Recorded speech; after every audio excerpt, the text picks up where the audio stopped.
Students, आज हम पढ़ते हैं डाइकोट स्टेम में एनोमेलस सेकेंडरी ग्रोथ। पहले हम देखते हैं सेकेंडरी ग्रोथ कैसे होती है। ये हम पढ़ चुके हैं सेकेंडरी ग्रोथ क्या होती है। किसी भी स्टेम में सेकेंडरी ग्रोथ के लिए एक स्टीलर रीजन में कैम्बियम होती है, वो एक्टिव होके बाहर की ओर सेकेंडरी फ्लोएम और अंदर की ओर सेकेंडरी जाइलम बनाती है, और एक्स्ट्रा स्टीलर रीजन होता है, उसमें एक कॉर्क कैम्बियम होती है जो बाहर की ओर कॉर्क और अंदर की ओर सेकेंडरी कॉर्टेक्स बनाती है। तो इस तरह से इसमें ग्रोथ होकर के स्टेम की मोटाई में जो ग्रोथ होती है, वृद्धि होती है, उसे हम द्वितीयक वृद्धि कहते हैं। जैसे ये बाहर स्टेम की एपिडर्मिस है, उसके बाद कॉर्टेक्स है, उसके बाद यहाँ पे पेरिसाइकल है, और यहाँ पे क्या है, जाइलम फ्लोएम है। ठीक है, ये हो गया स्टीलर रीजन। इस स्टीलर रीजन में जाइलम और फ्लोएम के बीच में हमें पता है क्या होती है, कैम्बियम होती है। वो कैम्बियम बाहर की ओर क्या बनाती रहेगी, सेकेंडरी फ्लोएम, और अंदर की ओर सेकेंडरी जाइलम, जिससे यहाँ पे क्या होगी, एक इसकी मोटाई में वृद्धि होगी, स्टेम की मोटाई में। और एक्स्ट्रा स्टीलर मतलब स्टील के बाहर यहाँ पे क्या बनेगा, एक कॉर्क कैम्बियम बनेगी। ये कॉर्क कैम्बियम बाहर की ओर कॉर्क बनाती रहेगी उत्तरोत्तर वृद्धि में, और अंदर की ओर सेकेंडरी कॉर्टेक्स बनाती रहेगी। इससे क्या बनेगा, इससे भी इसकी मोटाई में वृद्धि होगी। तो ये वृद्धि मोटाई में हो रही है, इसे ही हम क्या कर रहे हैं, सेकेंडरी ग्रोथ कर रहे हैं। हमने देखा था प्राइमरी जो ग्रोथ होती है प्लांट की, उसमें उसकी लंबाई में वृद्धि होती है, जबकि सेकेंडरी ग्रोथ में उसकी मोटाई में वृद्धि होती है। अब हमने देखा कि ये सेकेंडरी ग्रोथ हो रही है, ये होती है तब कौन कौन सी क्रियाएं होती हैं। सबसे पहले हमने कहा कि जो ये स्टेम में ये वेस्कुलर बंडल होते हैं, तो इनके बीच बीच में क्या होती है, ये अंतरापूलीय एधा,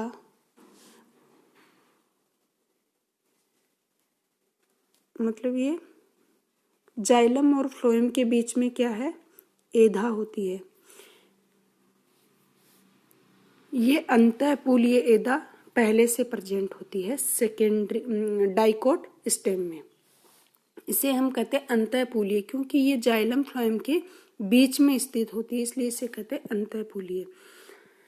अब जब भी प्लांट में सेकेंडरी ग्रोथ होनी है, तो ये जो भी अंतःपूलीय एधा है, इनके बीच में जो जगह यहाँ बची हुई थी, वहाँ पे अंतरापूलीय एधा का निर्माण हो जाता है। दो पुलों के बीच में जो एधा बनती है उसे कहते हैं अंतरापूलीय एधा।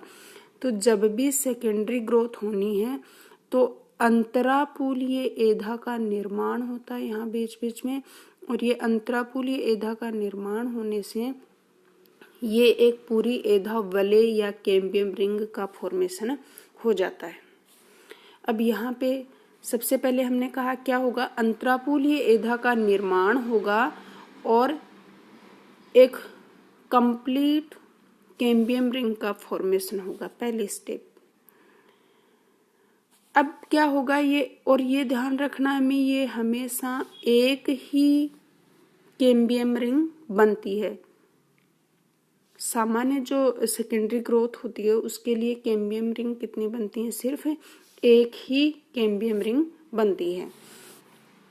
अब जब ये कैम्बियम रिंग एक्टिव होगी तो बाहर की ओर, क्योंकि स्टेम में जो भी वेस्कुलर बंडल होते हैं उसमें बाहर की ओर, क्योंकि बहिर फ्लोएम में होते हैं, बाहर की ओर फ्लोएम होता है, अंदर की ओर जाइलम होता है।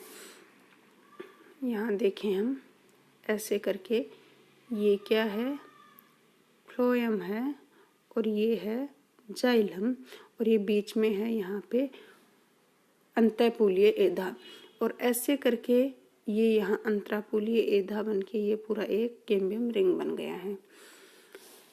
अब ये एक्टिव होगी कैम्बियम रिंग, तो बाहर की ओर ये प्राइमरी फ्लोएम बाहर खिसकेगा और यहाँ सेकेंडरी फ्लोएम बनेगा। यहाँ ऐसे ही प्राइमरी जाइलम है वो अंदर की ओर खिसकेगा और यहाँ क्या बनेगा, सेकेंडरी जाइलम।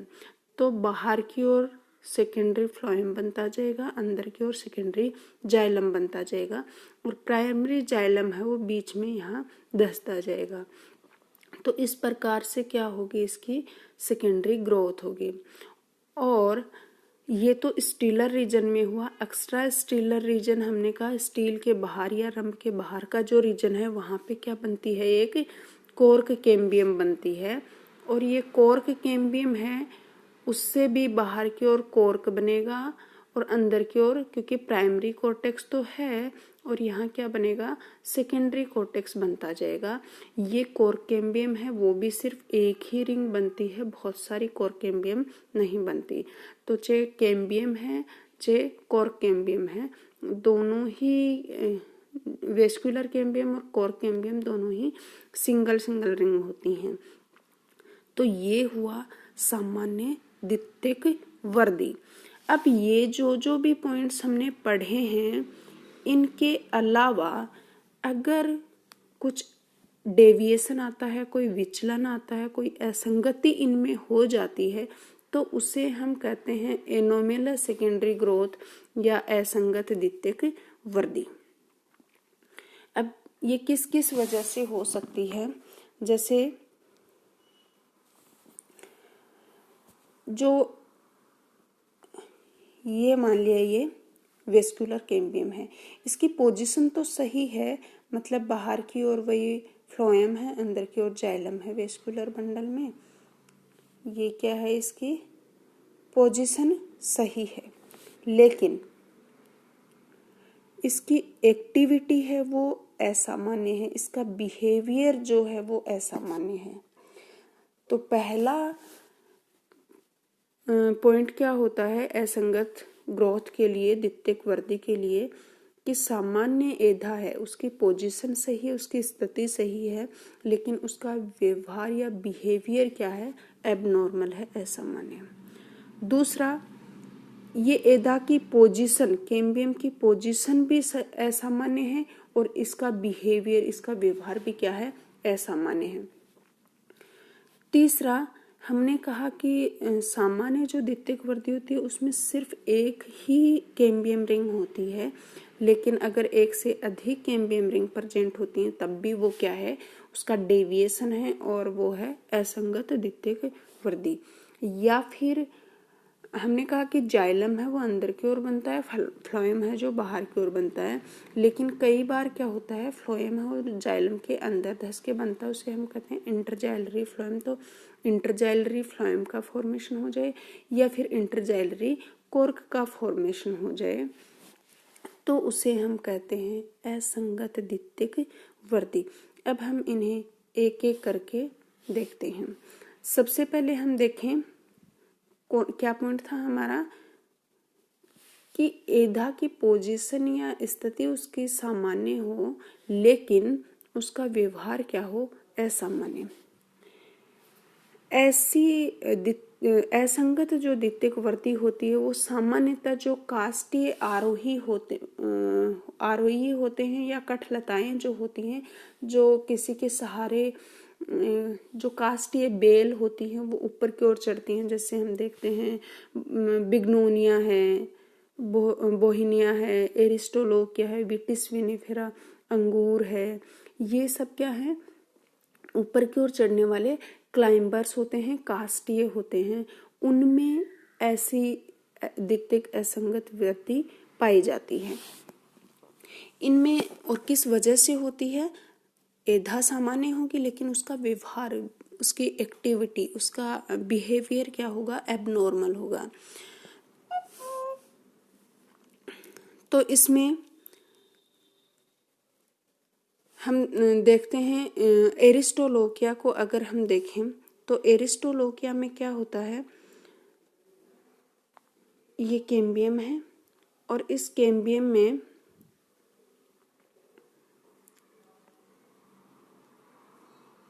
ये यहाँ इधर इसकी एक्टिविटी होगी तो ये क्या बनाएगा, सेकेंडरी फ्लोएम, अंदर की ओर सेकेंडरी जाइलम। लेकिन ये बीच में यहाँ जो एधा होती है वो क्या बनाती है, बहुत ज़्यादा मात्रा में एक पेरेन्काइमा बना देती है, पेरेन्काइमेटस टिश्यू मर्दूत के ऊतक, जिसकी वजह से यहाँ पे ये जाइलम बनेगा, इसके भी बीच बीच में ये क्या आ जाता है, मृदुतक की मात्रा बहुत ज़्यादा हो जाती है, जिससे चौड़ी मज्जा किरणें ये बनती हैं और इन चौड़ी मज्जा किरणों के बनने के कारण इसका एरिस्टोलोकिया का जो जाइलम है वो फटा हुआ या विदारित या फिजड़ दिखाई देता है। जैसे इसमें देखें, यहाँ पे ये एरिस्टोलोकिया का स्टेम है और इसमें ये देखो, ये सेकेंडरी, बाहर की ओर क्या है, सेकेंडरी फ्लोएम है और अंदर की ओर ये वाला क्या है, सेकेंडरी जाइलम है। इस सेकेंडरी जाइलम के बीच बीच में ये क्या है, चौड़ी मज्जा किरणें, मेडुलरी रेज हो रखी हैं और जिसकी वजह से ये सेकेंडरी जाइलम जो है वो बिल्कुल फटा हुआ दिखाई दे रहा है, विदारित फिजड़ दिखाई दे रहा है। इसे हम कहते हैं एबनॉर्मल सेकेंडरी ग्रोथ इन एरिस्टोलोकिया।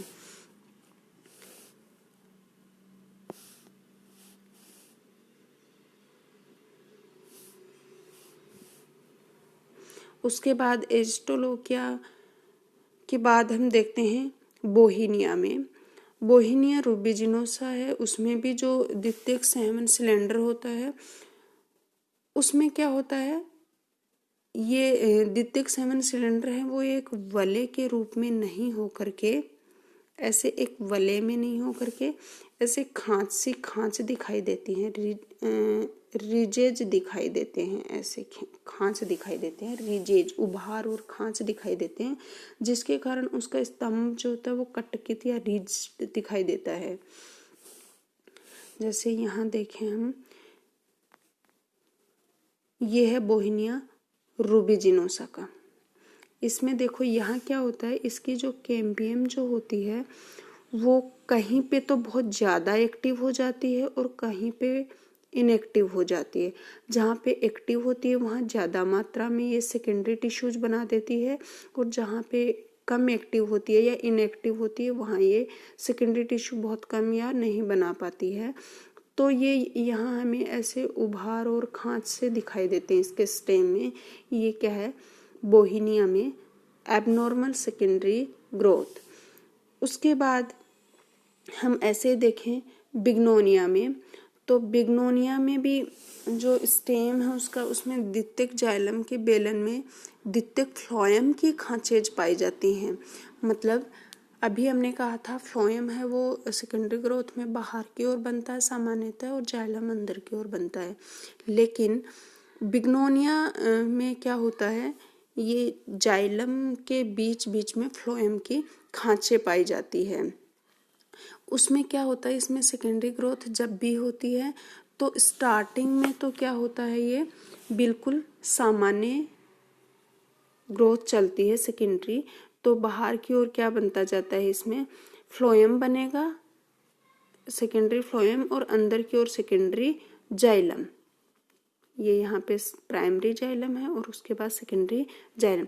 लेकिन थोड़े टाइम बाद में वहाँ कुछ कुछ जगह की जो कैम्बियम है वो क्या करती है, वो एबनॉर्मल बिहेव शो करती है और वो एक दिशीय या एक तरफ ज़्यादा एक्टिव हो जाती है और यूनिडायरेक्शनल आर्क बनाती है, जिसकी वजह से वो क्या करती है, अंदर की ओर जाइलम या तो बहुत कम बनाती है या नहीं बनाती है और उसकी जगह तो वो फ्लोएम बनेगा, तो वो फ्लोएम ही अंदर की ओर भी जाएगा, जिसकी वजह से बीच बीच में जाइलम के बीच में ये क्या बन जाएंगे, फ्लोएम की खांचेज बन जाती हैं।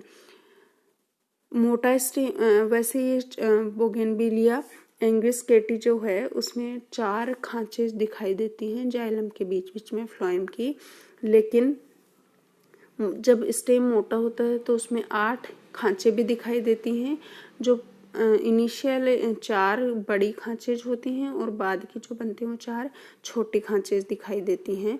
और इन फ्लोएम खांचे में बास्ट फाइबर्स भी ट्रांसवर्सली अरेंज्ड होते हैं, दिखाई देते हैं।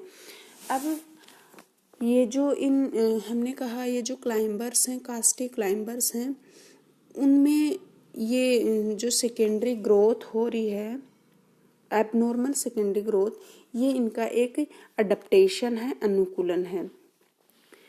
क्योंकि इनमें जो भी बहुत ज़्यादा मात्रा, जैसे हमने कहा एरिस्टोलोकिया है, उसमें चौड़ी मज्जा रश्मियाँ बन जाती हैं और किसकी बनी होती हैं, पेरेन्काइमा की बनी होती हैं। तो बहुत ज़्यादा मात्रा में पेरेन्काइमा बन रहा है।